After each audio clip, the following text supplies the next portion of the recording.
Welcome मेरे प्यारे students. आज के सेशन में हम टाइम स्पीड डिस्टेंस के उन क्वेश्चंस को डिस्कस करेंगे जो इक्वेशन बेस्ड होते हैं, यानी कि जिनमें कि क्वेश्चन के फॉर्मेट को देख के हमें या तो इक्वेशन बनाना पड़ेगा या फिर समझना पड़ेगा इस अकॉर्डिंग, और उसके अकॉर्डिंग हम उस क्वेश्चन को सॉल्व करेंगे। चलिए सेशन को स्टार्ट करते हैं। और अगर अब तक आपने कनेक्ट नहीं किया मेरे साथ तो आप टेलीग्राम पर मुझे मैसेज कर सकते हो @ADITYAKT, या फिर मुझे ईमेल भी कर सकते हो @ADITYAKT.math101@gmail.com। ठीक है, चलो फर्स्ट क्वेश्चन लेते हैं आज का। तो पहला सवाल है from UPSC examination 2013। A person can walk a certain distance and drive back in 6 hours. He can also walk both ways in 10 hours. तो how much time will he take to drive both ways? एक व्यक्ति एक निश्चित दूरी पैदल चल के जाता है और वापस गाड़ी चला के आता है, तो उसको कुल 6 घंटों का समय लगता है उस दूरी को तय करने में, जाके वापस आने में। और अगर वो दोनों साइड में पैदल जाता है, यानी कि जाता भी पैदल है लौट के भी पैदल आता है, तब उसको लगेंगे 10 घंटे। ठीक है, तो क्वेश्चन ये पूछा है दोनों तरफ गाड़ी चलाने में उसे कितना समय लगेगा। तो लेट अस अज्यूम कि उसको जब वो पैदल जा रहा है, वॉक करके जा रहा है, तो उसको डब्ल्यू टाइम लग रहा है। ठीक है, और जब वो वापस आ रहा है गाड़ी चला के, लेट अस से कार चला के आ रहा है, तो उसको सी टाइम लग रहा है। ठीक है, कोई भी वैल्यू मान लो। तो अगर वो पहले वाले केस में क्या कर, पहली वाली लाइन क्या कह रही है कि जाता वो पैदल है, यानी कि डब्ल्यू टाइम लगेगा उसको जाने में, बट लौट के आ रहा है गाड़ी से तो सी टाइम लगेगा। तो डब्ल्यू प्लस सी, ये टोटल टाइम कितना हो गया? 6 hours का। और सेकंड लाइन कह रही है कि जब वो जाता भी पैदल है लौट के भी पैदल आता है, तो जाने में भी डब्ल्यू टाइम लगेगा, लौट के आने में भी डब्ल्यू टाइम लगेगा, टोटल टाइम लगा 10 hours का। तो अगर डब्ल्यू प्लस डब्ल्यू यानी कि 2W टाइम जो है वो 10 hours का है, या 10 घंटे का समय है, तो एक साइड का टाइम कितना हो गया? डब्ल्यू की वैल्यू यहाँ से कितनी होगी? डब्ल्यू आ जाएगा 10/2, यानी कि 5 hours, 5 घंटे। 5 घंटे बस पुट कर दो पहली इक्वेशन में। तो पहली इक्वेशन में क्या है? डब्ल्यू प्लस सी है 6, डब्ल्यू इक्वल टू 5 है, तो यहाँ से सी की वैल्यू क्या आ जाएगी? C will be equal to 1 hour। यानी कि एक तरफ गाड़ी चला के उसको पहुंचने में समय लग रहा है 1 घंटे का, लेकिन क्वेश्चन पूछ रहा है दोनों तरफ अगर गाड़ी चला के जाएगा तब कितना समय लगेगा, यानी कि उसको समय लगेगा 2 hours का, 1 घंटा जाने में और 1 घंटा लौट के आने में, ऑप्शन ए। और ऐसे इक्वेशन बनाने की कोई इस क्वेश्चन में जरूरत नहीं थी, क्योंकि हम देख रहे हैं कि पहली बार जब वो जा रहा है और लौट के आ रहा है, जा रहा है पैदल लौट के आ रहा है गाड़ी से, तब उसको लग रहे हैं 6 घंटे। जबकि अगर वो पैदल जाए और पैदल लौट के आए 10 घंटे लग रहे हैं, यानी कि एक साइड में लग रहे हैं 5 घंटे। तो पैदल जाने में लग रहे हैं 5 घंटे, यानी कि गाड़ी से आने में लगेगा 1 घंटा। 5 + 1 6 hours। ठीक है, और अगर एक साइड का 1 घंटा, दोनों साइड का 2 घंटे। तो कोई क्वेश्चन की ऐसा जरूरत नहीं, क्वेश्चन को प्रॉपर्ली समझ लोगे तो बिना इक्वेशन को सॉल्व हो जाएगा, अदरवाइज इक्वेशन बना के भी सॉल्व कर ही लोगे। ठीक है, नेक्स्ट क्वेश्चन करते हैं। अगला सवाल, Amit starts from point A and walks to another point B. Point A से पॉइंट बी की तरफ जा रहा है अमित, और फिर रिटर्न करता है पॉइंट बी से ए की तरफ कार से। वॉक करके जाता है ए से बी तक और फिर बी से ए तक आता है कार से। सिमिलर क्वेश्चन है पिछले सवाल जैसे ही। ठीक है, बस यहाँ पे पॉइंट्स डिमार्केट कर दिए ए और बी, और उसको टोटल टाइम कितना लग रहा है? 6 hours और 45 minutes का टाइम लग रहा है। हमेशा एक चीज याद रखनी है जब भी हम आवर और मिनट में बात करेंगे, कि अगर हमें 45 मिनट दिया है, 15 मिनट दिया है लेटर से, 15 मिनट कितना हुआ? क्योंकि 60 मिनट्स हुए 1 घंटे में, तो 15 मिनट हुआ हमारा 1/4 आवर या 0.25 आवर। ठीक है, डेसिमल में लिखोगे 0.25 हुआ, अदरवाइज 1/4। सिमिलरली 45 मिनट्स हुआ हमारा 0.75 आवर या फिर 3/4 आवर। गलती से इसको 0.45 नहीं लिख देना है। ठीक है, ये गलती नहीं करनी है, अदरवाइज ये गलती भारी पड़ेगी। क्लियर है? ठीक है, तो 45 मिनट्स लग रहे हैं उसको, 6 hours 45 मिनट्स, जबकि वो एक साइड जा रहा है पैदल और एक साइड लौट के आ रहा है कार से। ठीक है, और अगर वो दोनों साइड कार से जाता है तब उसको 2 घंटे कम लगते। वेरी इंपॉर्टेंट, अगर दोनों साइड कार से जाता तो उसको 2 घंटे कम लगते। इसका मतलब ये हुआ कि पहला इक्वेशन हमारा बनेगा कि वो वॉक करके जा रहा है, कार से आ रहा है, W plus C, that is 6 hours 45 minutes, यानी कि 6.75 हो गया, या फिर 6 and 3/4 हो गया। ठीक है, और अगर वो दोनों साइड कार से जा रहा है तब टाइम लग रहा है उसको 2 hours लेसर, यानी कि कितना टाइम लगेगा उसको? 4 hours 45 minutes, isn't it so, यानी कि 4.75। ठीक है, अब पहली वाली क्वेश्चन में अगर तुम 2 से मल्टीप्लाई करके दूसरी सब्ट्रैक्ट कर दोगे तो हमें यहाँ से 2W का वैल्यू मिल जाएगा, और 2W का वैल्यू क्या आ जाएगा? 2 × 6.75 माइनस 4.75, और 2 × 6.75 कितना है? 12 + 1.5 यानी 13.5, माइनस 4.75, 13 में से 4 गए बचे 9, और 0.5 माइनस 0.75 यानी कि -0.25, तो 8.75 आवर्स हमारा आंसर आ जाएगा। तो answer will be option D, 8 hours and 45 minutes। ठीक है, अगेन क्या इस क्वेश्चन में हमें इक्वेशन बनाने की जरूरत थी? बिल्कुल भी नहीं थी। फिर से क्वेश्चन को पढ़ते हैं और समझते हैं बिना इक्वेशन के हम इस क्वेश्चन को कैसे सॉल्व करेंगे बहुत आसानी से। देखो, अमित ए से बी तक जा रहा है, पैदल जा रहा है। ठीक है, पैदल जा रहा है, हालांकि यहाँ पे पैदल मेंशन होना चाहिए था हिंदी में। ठीक है, पैदल चलता है। पैदल चल के जाता है और फिर अपनी कार से बी से ए तक आता है, ठीक है। तो पैदल जाता है, कार से आता है, तब उसको समय लगता है 6 घंटे 45 मिनट का। अगर वो दोनों साइड जाता और लौटता, दोनों साइड अगर वो कार से जाता है तो उसको 2 घंटे कम लगते हैं। अब यहाँ पे एक बात सोचो, समझो, फर्क क्या है पहले केस और दूसरे केस में। पहले केस और दूसरे केस में फर्क ये है, पहले वाले केस में वो जाता पैदल है, लौट के कार से आता है, और दूसरे वाले केस में वो जाता भी कार से और लौट के भी कार से आता है। तो फर्क क्या है? फर्क है सिर्फ और सिर्फ जाने के समय में। पहले केस में वो पैदल जा रहा था, दूसरे केस में कार से जा रहा है, और फर्क क्या पड़ रहा है? 2 घंटे कम लग रहे हैं। पहले केस में वो पैदल जा रहा था, दूसरे केस में कार से जा रहा है, 2 घंटे कम लग रहे हैं, है कि नहीं?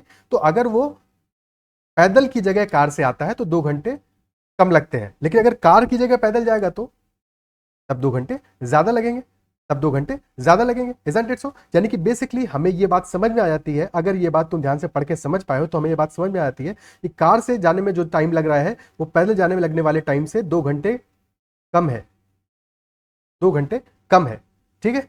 तो अगर हम पहले वाले केस को ही ध्यान दें, 6 घंटे 45 मिनट लग रहे हैं जब वो पैदल जा रहा है और कार से आ रहा है, अगर वो लौट के भी पैदल आए तो 2 घंटे ज्यादा लगेंगे, 2 घंटे ज्यादा लगेंगे। तो इफेक्टिवली हमें कितना टाइम लगने वाला है उस केस में?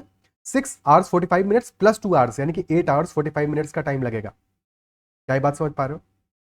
क्या ये बात क्लियर है? अदरवाइज यहां से भी दिख रहा है कि W माइनस सी है 2 आवर्स, W प्लस सी है 6.75, तो दोनों को ऐड कर दोगे तो सी से सी कैंसिल आउट हो जाएगा। भाई W प्लस सी है हमारा 6.75, ठीक है। छोटी छोटी बातों को समझोगे तभी क्वेश्चंस को इजीली समझ पाओगे, तभी तुम, जो तुम्हारा डर है मैथ का वो खत्म होगा, क्योंकि जब तुम मैथ को समझना शुरू कर दोगे तभी आसान होगा ना, है कि नहीं? तो ज्यादा से ज्यादा हमें कोशिश ये करना है कि हम सवाल को समझ सके, भले थोड़ा समय लगे, कोई दिक्कत नहीं है। किसी भी क्वेश्चन को थोड़ा टाइम दो, समझने की कोशिश करो कि कैसे हम समझ के उस क्वेश्चन को खुद से सॉल्व कर सकते हैं बिना कोई इक्वेशन बनाए हुए, क्योंकि इक्वेशन हमारा हेल्प तो कर रही है, बिल्कुल हेल्प कर रही है, जरूरत भी पड़ती है, फॉर्मूले की भी हमें जरूरत पड़ती है, हेल्प करते हैं हमको। बट ये सारी की सारी चीजें जब तक हमें खुद में समझ में नहीं आए तब तक इनका हेल्प करने की एक लिमिट है, और जब हमें समझ में आ गया तो उसकी कोई लिमिट नहीं है, ठीक है। डेफिनेटली वो हमको ज्यादा पुश करता है, हमारी स्पीड बढ़ाता है, चीजें समझाता है, और सवाल हमसे ज्यादा आसानी से होते हैं, स्पेशली जब सवाल मुश्किल होता है, थोड़ा सा डिफिकल्टी बढ़ता है। तो क्लियरली यहाँ पे दिख रहा है, दोनों इक्वेशंस को ऐड कर दोगे, सी से सी कैंसिल आउट हो जाएगा और 2 टाइम्स W की वैल्यू आ जाएगी 8.75, ठीक है। नेक्स्ट क्वेश्चन करते हैं। अगला सवाल, total time taken by a person in going to a place by walking and returning on cycle. बिल्कुल एग्जैक्टली सेम क्वेश्चन, ठीक है। गया पैदल, लौट के आया साइकिल से, तब लग रहा है 5 घंटे 45 मिनट, और 2 घंटे का उसको फायदा होगा। गेन किया का क्या मतलब है? गेन किया का क्या मतलब है? कि फायदा हुआ, यानी कि 2 घंटे कम लगे, ये ध्यान देना है, ठीक है। गेन किया का मतलब है बचा लिया, ठीक है। लाभ हुआ का मतलब है कि इतना समय उसका कम लगा, अब ये कहीं और लगाएगा समय, ठीक है। तो 2 घंटे कम लगे अगर वो दोनों साइड साइकिलिंग करके जाता। क्वेश्चन पूछा दो साइड वॉक करके जाएगा कितना टाइम लगेगा, अगेन बिल्कुल पिछला वाला क्वेश्चन है। यानी कि फर्क क्या है पहली लाइन और दूसरी लाइन में? पहली लाइन में वो जा रहा है पैदल, लौट के आ रहा है साइकिल से, दूसरे में जा रहा है साइकिल से, लौट के आ रहा है साइकिल से। तो लौट के आना तो दोनों केसेस में सेम है भाई, पहले केस में जा रहा है वॉक करके, लौट के आ रहा है साइकिल से, दूसरे केस में जा भी रहा है साइकिल से और लौट के भी आ रहा है साइकिल से। तो लौट के आना और तो दोनों केसेस में सेम है, फर्क सिर्फ जाने में है कि पहले वाले केस में वॉक करके जा रहा है, दूसरे वाले केस में कार से जा रहा है। और फर्क कितना पड़ रहा है?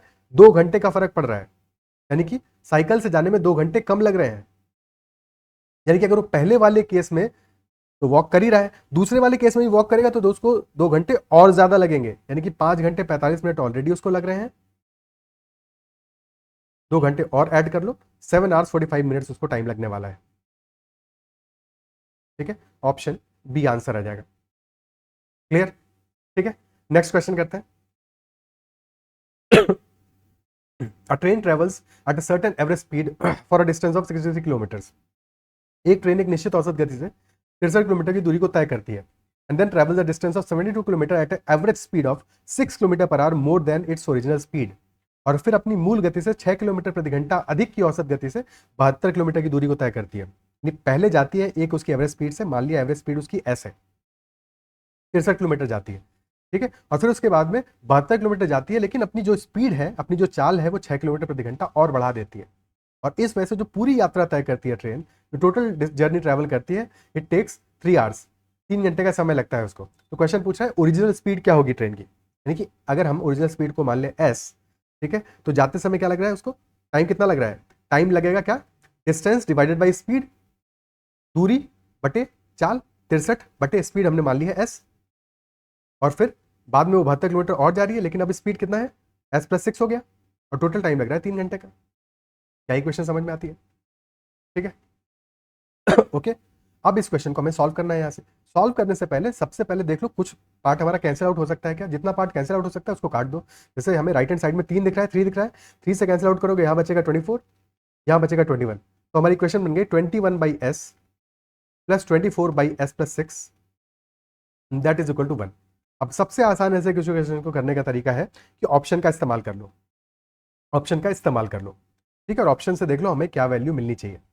और जब भी ऑप्शन का इस्तेमाल करना है तो कोशिश ये करो कि मिडिल की कोई वैल्यू लो, बजाय कि सबसे छोटी या सबसे बड़ी वैल्यू लेने के। बीच में ऑप्शन बी या सी जैसे बीच में आ रहे हैं, तो 33 या 42 में से कोई एक वैल्यू ले लो। फर्क क्या पड़ेगा इससे कि तुम जो भी वैल्यू लोगे ऑप्शन में अपने सेलेक्ट करोगे, ठीक है, तो उसके हिसाब से तुम्हें पता चलेगा कि अब तुम्हें अगली वैल्यू छोटी लेनी है इससे या फिर बड़ी लेनी है। वेरी इंपॉर्टेंट, बीच की वैल्यू लो, क्योंकि अगर तुम सबसे छोटी वैल्यू लेते हो और अगर तुम्हें बड़ी वैल्यू लेनी है तो 3 वैल्यूज बड़ी है, 3 वैल्यूज बड़ी हैं, तो फिर तुम ट्राई करोगे, हो सकता है फिर उसके बाद में एक वैल्यू लेनी पड़े, फिर एक वैल्यू लेनी पड़े, ठीक है। इससे बेटर है थोड़ा सा तबीयत गड़बड़ है आज तो थोड़ा मैनेज करना, ठीक है। बीच की एक वैल्यू हम ले लेंगे, तो हमको पता है लेटेस्ट से हमने 33 वैल्यू ली, 33 वैल्यू ली, तो अगर उससे छोटी वैल्यू लेनी है तो सिर्फ एक ही वैल्यू छोटी बचती है और वही आंसर हो जाएगी। अगर बड़ी लेनी है तो भी 2 ही वैल्यूज बची हैं, तो भी 2 ही वैल्यूज बची हैं, और उसमें भी तुमने 33 के बाद में अगर 66 ले लिया और वो भी आंसर नहीं है तो तुम्हें पक्का पता है कि 42 अब आंसर होगा। क्या इस बात को समझ पा रहे हो कि तुम्हें कम ऑप्शंस चेक करने पड़ेंगे जब तुम बीच से ऑप्शंस को चेक करना स्टार्ट करोगे। क्या ये बात समझ में आती है? ठीक है। अब मान लो हमने 33 वैल्यू ले लिया, 33 वैल्यू ले लिया, तो हमारा क्या बचा, क्या इक्वेशन आएगा 21/33 प्लस 24/39। अब क्या ये वैल्यू हमारी 1, जो सम हमारा है वो 1 के आसपास आएगा या 1 से बड़ा आएगा? पहले तो ये 3 से कट रहा है तो ये आ रहेगा 7/11 प्लस 8/13।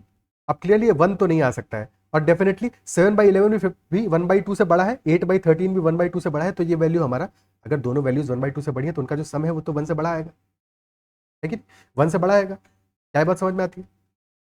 ठीक है। और क्योंकि हम डिवाइड कर रहे थे तो यानी कि जब इससे बड़ी वैल्यू से डिवाइड करोगे तब हमारा आंसर छोटा आएगा, यानी कि हमें 33 से ऊपर जाना है। तो अब अगला हम आंसर, हमें पता है 24 आंसर नहीं हो सकता, 42 हो सकता है, तो 42 से चेक करेंगे, 21/42 प्लस 24/48, 21/42 भी हाफ है, 24/42 48 भी हाफ है, तो क्लियरली हमारा आंसर बना रहा है, डेफिनेटली मैच कर रहा है, ऑप्शन सी आंसर हो जाएगा। तो डायरेक्टली हम ऑप्शन से चेक करके आगे बढ़ जाएंगे, क्वेश्चन को सॉल्व कर लेंगे। क्या ये बात अप्रिशिएट कर पा रहे हो? ठीक है। अदरवाइज हम इसको कैसे सॉल्व करते, अगर ये चीज़ नहीं ऐसे काम करते तो हम कैसे सॉल्व करते हैं इसको, वो भी देख लेते हैं। उस केस में हमें एलसीएम लेना पड़ता है, ठीक है। तो 21 इंटू एस प्लस 6 प्लस 24 इंटू एस, और divided by S into S plus 6 आएगा, उसको क्रॉस मल्टीप्लाई कर दो 1 से, तो आ जाएगा एस इंटू एस प्लस 6। अब ओपन कर दो तो ये वैल्यू आ जाएगा हमारा 21 into S 21s plus 21 into 6 126 plus 24s is equal to S square plus 6s।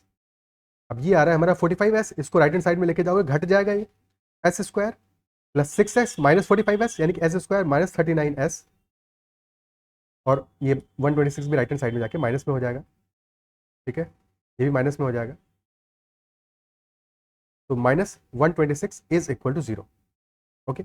अब 126 को फैक्टराइज करके देखो, 42 तोड़ोगे 42 इंटू 3 आ जाएगा, और 42 और 3 का भी डिफरेंस कितना है 39 का है, यानी कि S square minus 42s plus 3s minus 126 is equal to 0, यानी कि s plus 3 into S minus 42 is equal to 0, यानी कि s हमारा या तो -3 होगा और या फिर 42 होगा। डेफिनेट सी बात है, स्पीड है, निगेटिव हो नहीं सकती, तो आंसर हमारा 42 आ जाएगा।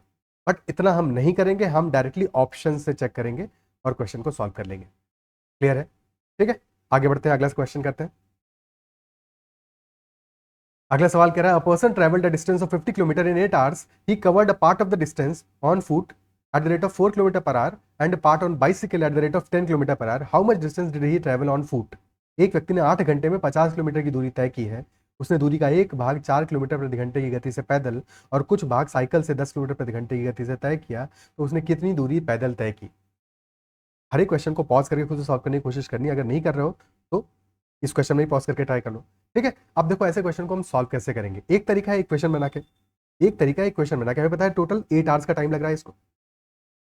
अब ये एज्यूम कर ले हम कि जो ऑन फुट जा रहा है वो पैदल जा रहा है, उसमें ये जा रहा है टी आवर्स, टी घंटे जा रहा है, तो बचा कितना फिर, यानी कि जो बचा हुआ पार्ट है बाइसिकल से वो कितना जाएगा, क्योंकि टोटल 8 घंटे लग रहे हैं, तो बाइसिकल से जाएगा 8 माइनस टी, कितना जाएगा, टोटल डिस्टेंस कितना है 50 किलोमीटर।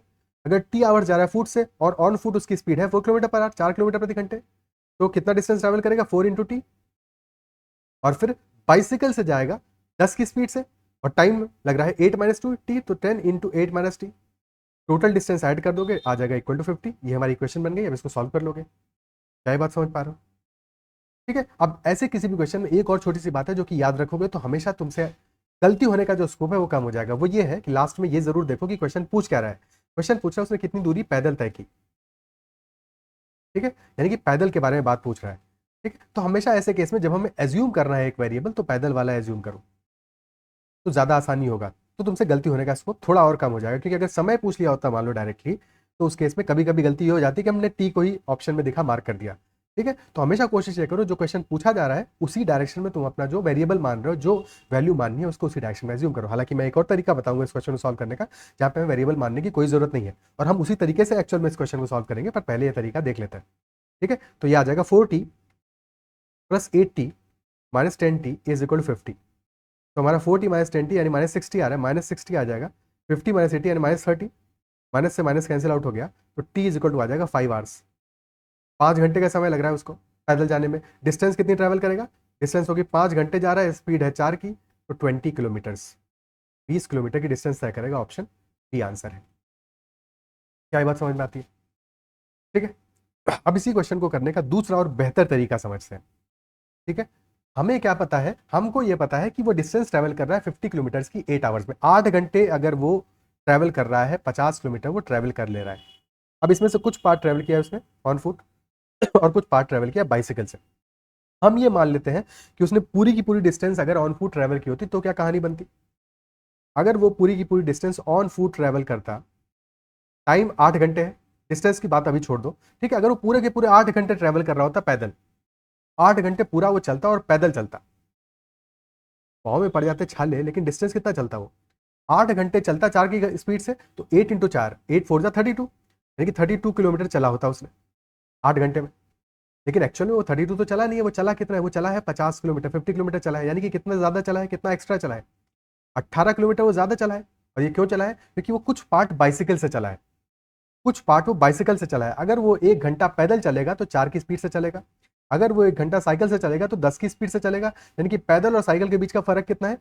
6 किलोमीटर प्रति घंटे का फर्क है। यानी कि 1 घंटे में 6 किलोमीटर ज्यादा चलेगा। अगर वो बाइसिकल से चलेगा तो 1 घंटे में 6 किलोमीटर ज्यादा चलेगा, और वो 18 किलोमीटर ज्यादा चला है, वो 18 किलोमीटर ज्यादा चला है, यानी कि 3 घंटे वो बाइसिकल से चला होगा। क्या ये बात समझ पा रहे हो?